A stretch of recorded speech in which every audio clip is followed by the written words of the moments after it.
जय श्री कृष्ण दोस्तों, नमस्कार। सबसे पहले आज आपको होली की हार्दिक शुभकामनाएं, बधाइयाँ।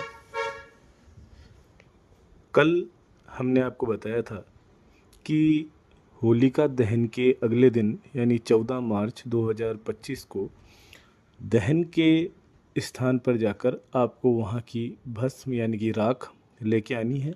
और उस भस्म या राख का क्या करना है उसका हमने आपको बताया था। ताबीज़ भी बना सकते हैं, गले में पहनाना, या फिर अपने दाएं बाजू के ऊपर उसे बांधना होगा। इसका एक और तरीका मैंने आपको बताया था काम में लेने का कि अगर आप वहाँ से भस्म या राख लेकर आते हैं तो उससे शिवजी का हम जलाभिषेक भी कर सकते हैं। जलाभिषेक करने के जो फ़ायदे हैं वो आपको मैंने कल भी बताए थे, एक बार फिर से बताता हूँ।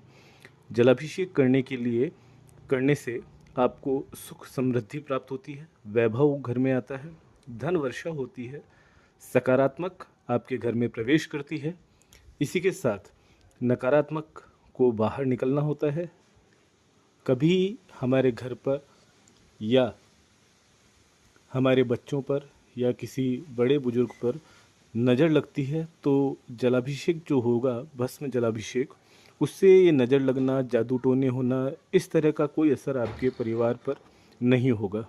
साथ ही कभी कभी हम पाते हैं कि घर के किसी सदस्य का रोजगार में मन नहीं लगता या रोजगार में दिक्कतें आ रही है, काम होते होते हाथ से निकल जाता है। तो ऐसे केस के अंदर भी आप ये भस्म जलाभिषेक करके भोलेनाथ पे संकल्प लें कि भाई हम ये जलाभिषेक कर रहे हैं, हमारा काम सकाम हो, अच्छा हो, हमारा जो रोजगार अटक रहा है बार बार में उसे आप पूरा कराएं। देखिएगा आप, इसका फल आपको ज़रूर मिलेगा। कुछ बच्चे होते हैं जिनका पढ़ाई में मन नहीं लगता, आप उनके हाथों से ये भस्म जलाभिषेक कराएं।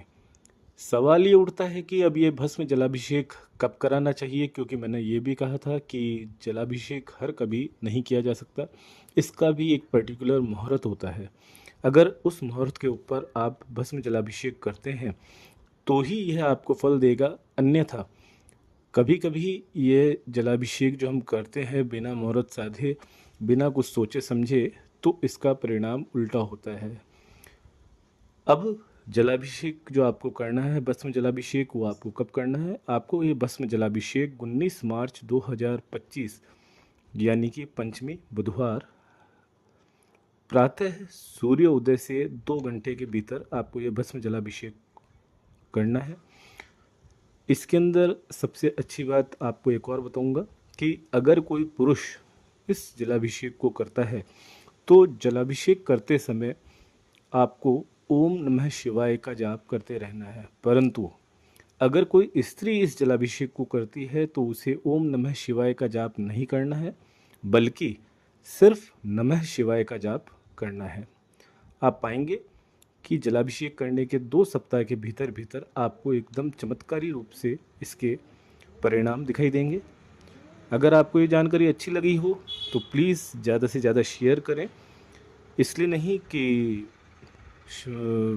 पॉपुलर होना है, इसलिए ताकि हम आम आदमी को जो इस चीज़ से अनभिज्ञ हैं उन्हें इस चीज़ का फ़ायदा हो। ज़्यादा जानकारी के लिए डिस्क्रिप्शन के अंदर नंबर दिए गए हैं, आप संपर्क कर सकते हैं। और साथ ही अगर किसी भी शख्स को अपनी कुंडली से रिलेवेंट कोई भी बात पूछनी है, जानकारी लेनी हो, तो भी आप डिस्क्रिप्शन में दिए गए नंबर पर संपर्क करें। आपको इतनी गारंटीड बात कह सकता हूँ कि अगर आपकी कुंडली सही है, अगर आपका टेवा यानी कि जन्म स्थान, जन्म समय, जन्म दिनांक सही है, तो आपको कुछ बताने की ज़रूरत नहीं है। हम आपको सभी प्रिडिक्शंस बताएंगे जो कि सटीक होंगे। और उन समस्याओं से जिनसे आप जूझ रहे हैं, जिनसे आप परेशान हैं, घर में या परिवार में या मित्रों में किसी प्रकार की कोई समस्याएं चल रही है, तो उनको किस तरह से दूर किया जा सकता है, उनके उपाय भी हम आपको बताएंगे। धन्यवाद। जय श्री कृष्णा। एक बार फिर से आपको होली की हार्दिक शुभकामनाएं एवं बधाई।